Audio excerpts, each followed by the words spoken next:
This is clearly the biggest job, the biggest commitment that we have at the moment. It's the most important commitment for Victoria Police, and that is enforcing the Chief Health Officer guidelines. I just want to recap really briefly on what we're already doing, because we have a significant commitment.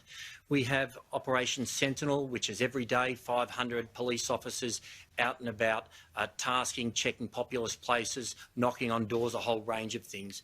We have Operation Sentinel 2, which is the vehicle checkpoints, 8 vehicle checkpoints right around the restricted area, those permanent ones where we're checking the access and egress right throughout the state. We have Operation Shielding, 160 transit police officers, transit protective services officers, I should say, and 80 police officers from transit who are out there every day, and they're making sure that there's public assurance, they're checking who should be in proper areas, and they're enforcing as you would expect them to be doing so. In addition to that, we have Operation Ribbon as well, which is our family violence operation.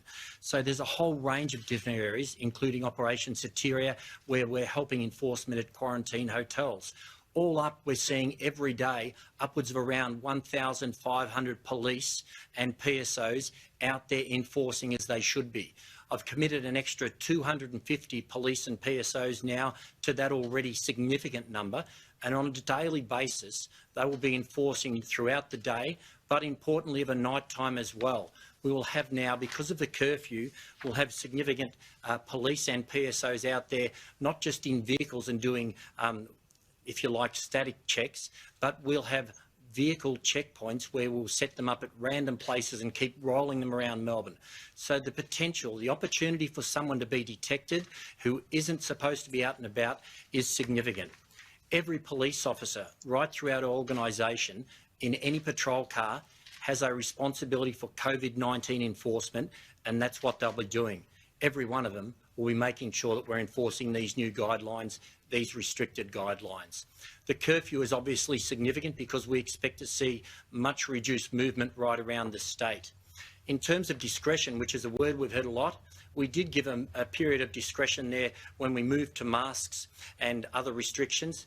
That period of discretion is, I've said it before, it's virtually closed. Of course, we can't be prescriptive for every circumstance, but it will only be in an exceptional circumstance. In an exceptional circumstance that Victoria Police will be using discretion, because we just have to stop this movement. We have to enforce the CHO guidelines. The vast majority of people are doing the right thing, and for those who are, I thank you, but there is still a minority who aren't. We've given out a significant range of infringements, as the Minister has outlined, 161 last night. 60 of those were for for not wearing masks. And from our perspective, though, the people, the vast majority who are doing the right thing, need to understand for those who aren't, there is a consequence. And there are consequences, and I want to be really clear on that.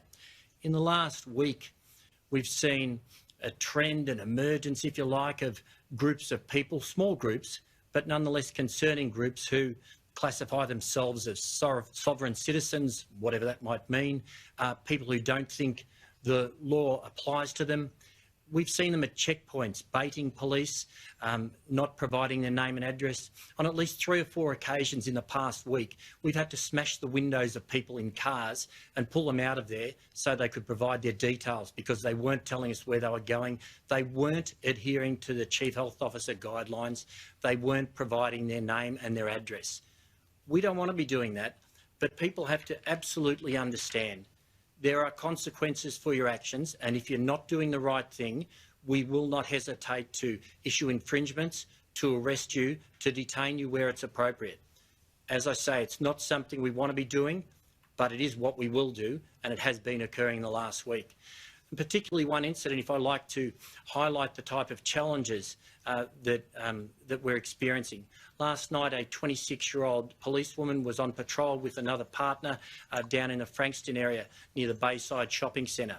During that time, they approached a 38-year-old woman who wasn't wearing a mask.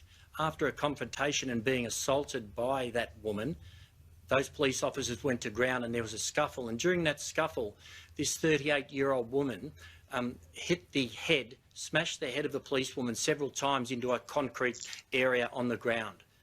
That behaviour is just totally unacceptable. That's someone who thinks they're above the law, they're not wearing a mask, they're approached and they're asked their reason why not, and then to react like that is just completely over the top. It's this type of irresponsible behaviour that we're going to address.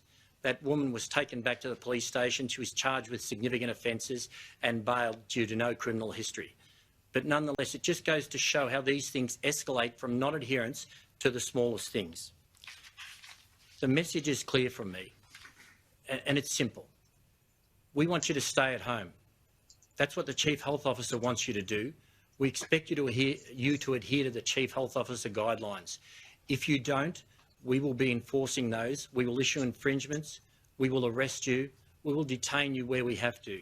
We now have significant new, if you like, infringement, not powers, but in penalties in the infringements. And for those who are not at home when they should be self-isolating, when they should be quarantining, and we conduct those checks, we'll issue those infringements. And on that second occasion, you may well get a $5,000 infringement.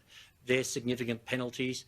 And so the expectation is the consequences are there for you and you must adhere. Having said that, the Minister has outlined briefly a number of, if you like, breaches that occurred last night, and they continue to occur. Over the weekend, we saw Airbnb parties. Clearly, that's not acceptable. We saw people last night, someone who was driving to a bottle shop at 3 in the morning to get alcohol. That's not acceptable. We saw people going to McDonald's, coming back from McDonald's after getting some burgers. That is not acceptable. There are consequences.